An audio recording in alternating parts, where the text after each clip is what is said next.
अस्सलाम वालेकुम, how are you friends, welcome to my channel.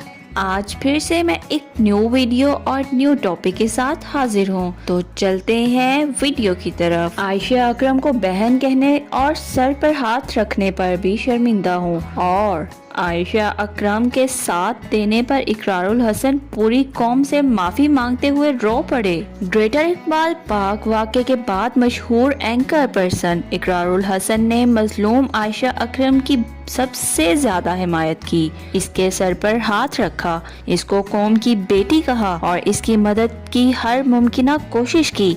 लेकिन जब से आयशा अकरम और इसके साथी रैम्बो की वीडियोस और ऑडियोस कॉल मंजरे आम पर आई, सबको आयशा अकरम ही कसूरवार नजर आ रही हैं, क्योंकि वो बेगुनाह मासूमों से 5-5 लाख रुपए लेने की प्लानिंग कर रही थी, जिस पर हर कोई इन्हें आड़े हाथों ले रहा है। लेकिन वही इकरारुल हसन ने आयशा की हमायत करने पर आवाम से माफी मांग ली।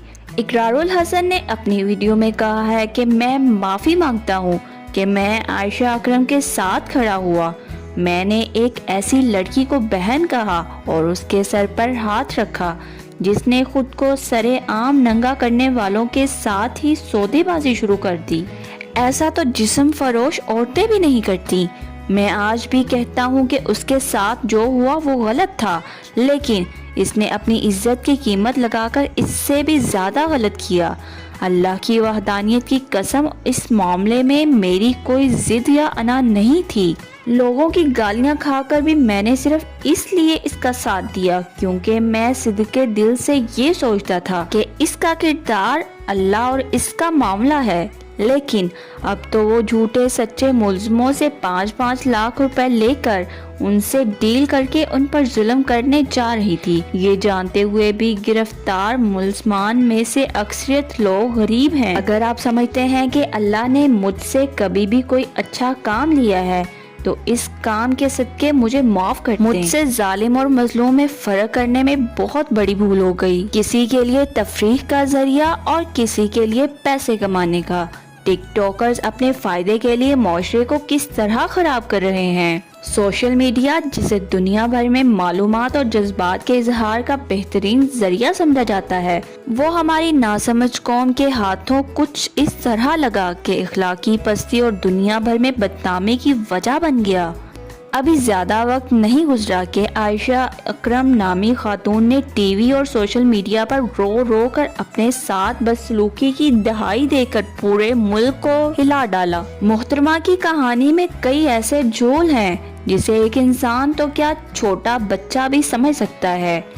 पहले पहल तो आयशा अकरम ने अपने साथ पेश आने वाले वाक़े की वीडियो सरेआम पर पेश की, जिस पर काफी वावेला मचने के बाद उन्होंने दावा किया कि इनको इनके साथ रैम्बो ने हजूम में धकेला, रैम्बो ने इन्हें ब्लैकमेल किया वगैरह वगैरह। सोचने वाली बात ये है कि सारी बातें उन्हें हमेशा वक्त गुजरने के बाद ही क्यों याद आती हैं। अगर इनके साथी ने इनके साथ कोई बदतमीजी की थी तो क्या वो मीडिया या पुलिस को पहले इस बारे में आगाह नहीं कर सकती थी। एक शख्स के हाथों ब्लैकमेल होकर रुसवा होने की जरूरत क्यों पेश आई जब मुल्क में कानून नाफिज करने वाले अदारे मौजूद हैं।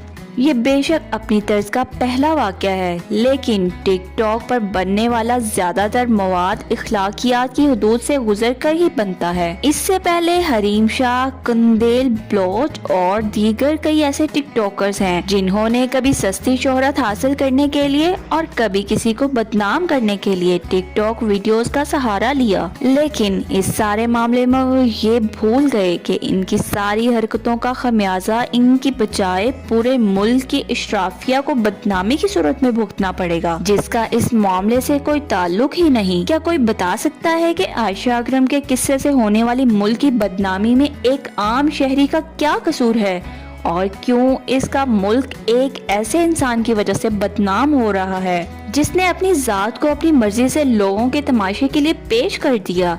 حکومت سے یہی التجا ہے کہ ایسی ایپلیکیشنز پر اس وقت تک پابندی عائد کی جائے جب تک لوگوں میں انہیں استعمال کرنے کا شعور نہیں آ جاتا، یا پھر ٹک ٹاک استعمال کرنے اور مواد بنانے کے لیے کچھ اخلاقی حدود و قیود بھی قائم کرے۔ کیا آپ ٹی وی پر اداکارہ اور ماڈلز کے ڈرامے اور فوٹو شوٹ کو بھی بڑی دلچسپی سے فالو کر رہے ہیں؟ اگر ہاں تو آپ ہمیں نیچے کمنٹ سیکشن میں ضرور بتائیں۔